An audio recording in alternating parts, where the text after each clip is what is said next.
Bill Connell was a great man. He was a great Catholic, he was a great philanthropist, and a great businessman. He had an impact on the national stage.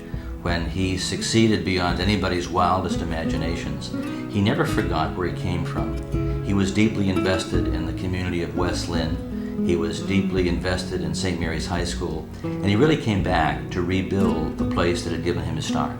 Bill Connell's love of St. Mary's was very real. He was so very grateful for what he learned. That's where he acquired his thirst for knowledge. It was at St. Mary's of Lynn. But as far as Bill was concerned, it all began at St. Mary's.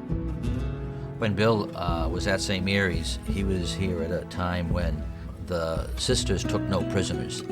And I think if anybody graduated from St. Mary's in those days, they experienced what we call today tough love. In all that he did, he had very, very basic commitments to his family, to his church, to the educational institutions that had helped to prepare him for his career. He manifested that in all of the things that he did. There wasn't a thing in Bill's life that he was more proud of than his family and his grandchildren, and of course, Margot.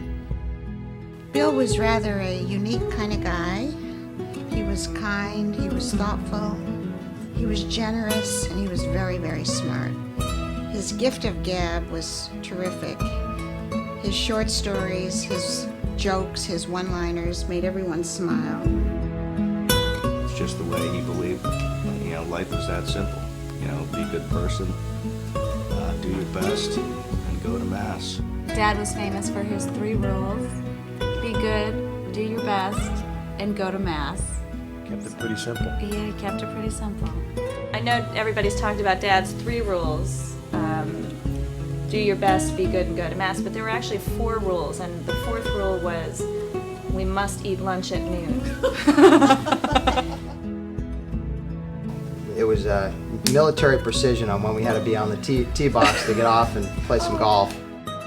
But he'd often ask if he hit a bad shot what he did wrong, and if you told him you did it again, he'd blame that bad shot on you.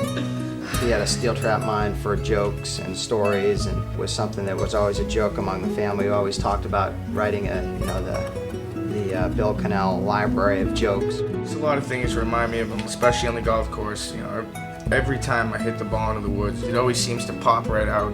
Yeah. Back in the middle of the fairway. He used to say, he goes right off the Irish tree, ricochet.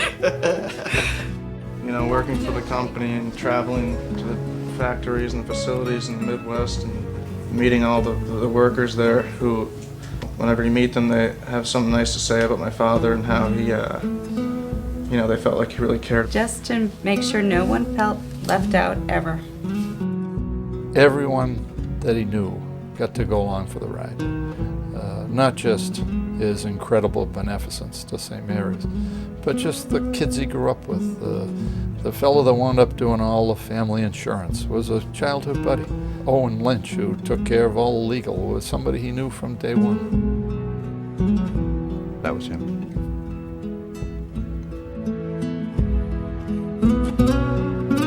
He lived a great life, contributing life, whose impact lives on in all of us who cherish and admire him. Bill had given to St. Mary's a gift of $1 million back in the late 80s, and not many people really understood that, but I understood how critical that was for the survival of St. Mary's. It was very, very close to closing, and because of people like Bill, St. Mary's was really able to breathe new life into its mission. I was deeply grateful for what he had done. And Bill said to me, he said, "Father," he said, "I'm not even close to being even." The Lord would expect us to be as good to the less fortunate as someone had been to us.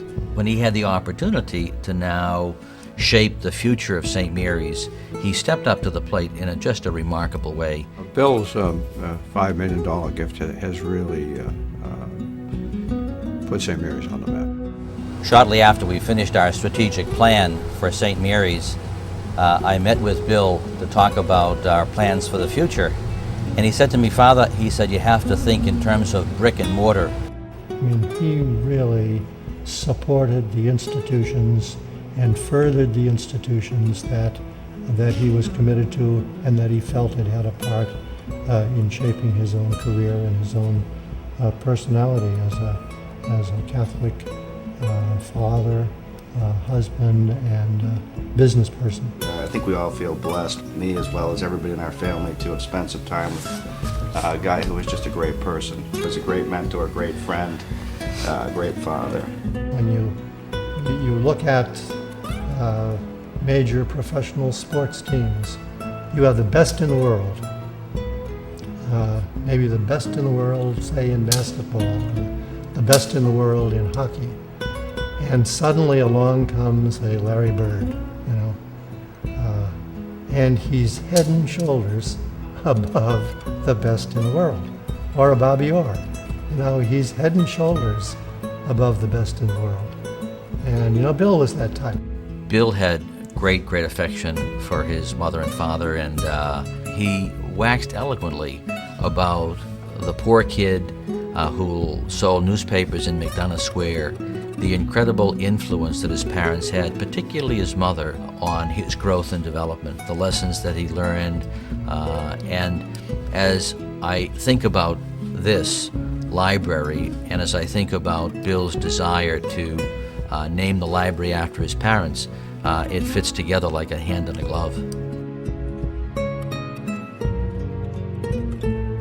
St. Mary's had a special place in his heart, and I think we would just like to thank you for the wonderful tribute to this wonderful man. Were he to see this building today, he would certainly give you all a thumbs up. He would be so very proud. It's a school that everybody is proud of, and it's growing and it's healthy.